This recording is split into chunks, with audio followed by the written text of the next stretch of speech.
Inilunsad naman sa Makati Medical Center ang bagong digital pathology machine na kakayaning bumasa ng 180 glass slides at magpabilis sa diagnosis ng cancer sa bansa. Ang buong detalye sa report ni Eugene Fernandez.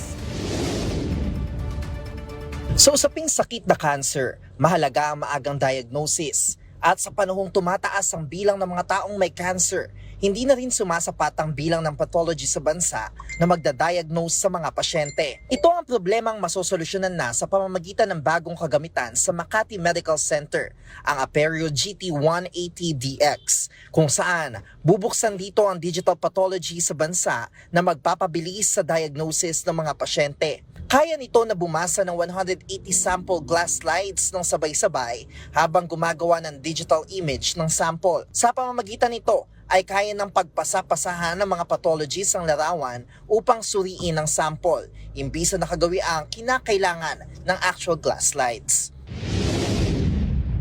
Pasok kayo using your secure access at pagpasok nila, mababasa nila kaagad-agad. So doon bibilis yung resulta para sa pasyente.